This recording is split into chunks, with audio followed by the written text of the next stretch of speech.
Leader of the house ముఖ్యమంత్రి గారు. Speaker sir, ఇప్పుడు మంత్రి గారు పదే పదే మళ్ళీ ఇంకా ఆయన మంత్రే అనుకొని సమర్థించుకున్నట్టు ఇంకా అబద్ధాలతోనే సభను వారు తప్పుదోవ పట్టించాలనే ప్రయత్నం చేస్తారు. నేను ఈ సభలో జరిగిన చర్చల్ని తప్పుడు అంశాలను రికార్డులలోకి పంపించిన విషయాన్ని, ఆ రికార్డులను అన్నిటిని కూడా సరిదిద్దాల్సిన బాధ్యత సభానాయకుడిగా నా మీద ఉన్నది. వాస్తవాలను ప్రజలకు చెప్పాల్సిన బాధ్యత మా ప్రభుత్వం మీద ఉన్నది. అందుకే ఈరోజు కాళేశ్వరం ప్రాజెక్టుకు సంబంధించిన వాళ్ళు ఇప్పటి వరకు టెక్నికల్ శాంక్షన్ ఎంత ఇచ్చిండ్రు, పనులు ఎంత పూర్తి చేసిండ్రు, పేమెంట్లు ఎంత చెల్లించిండ్రు అని చెప్పాల్సిన బాధ్యత మా మీద ఉన్నది అధ్యక్ష.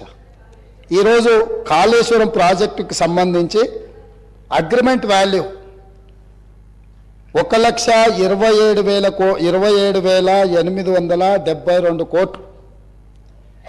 ఇన్ని టెండర్లు పిలిచి ఇప్పటి వరకు ఒప్పందాలు చేసుకున్నారు అధ్యక్ష. ఇందులో వీళ్ళు 96,876 కోట్ల రూపాయలు పనులు పూర్తయినాయని అధికారికంగా లెక్కలు చెప్తున్నాయి అధ్యక్ష.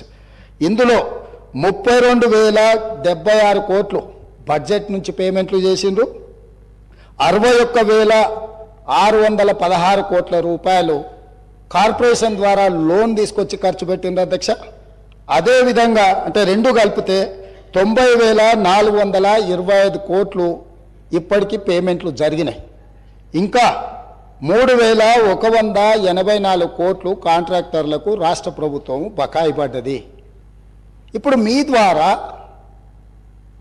గత ప్రభుత్వాన్ని ఆ నాయకులు నేను అడగదలుచుకున్నా, మాజీ ముఖ్యమంత్రి గారి నుంచి మొదలు పెడితే సాగునీటి పారుదల శాఖ మంత్రి, ఆర్థిక శాఖ మంత్రి, మేనేజ్మెంట్ కోటాల మంత్రి అయిన వాళ్ళు అసలు కాళేశ్వరం అంచనానే 80,000 కోట్లు, అందులో 1,00,000 కోట్లు ఎట్లా అవినీతి జరిగిందని అంటారు ఏంది అధ్యక్ష? 1,00,000 కోట్ల అవినీతి, 1,00,000 కోట్ల నిధులు దుర్వినియోగమైనాయని ఎందుకు చెప్పినామంటే ఈ లెక్కలు వేసుకొని 1,00,000 కోట్లు ఖర్చు పెట్టినా 1,00,000 ఎకరాలకు కూడా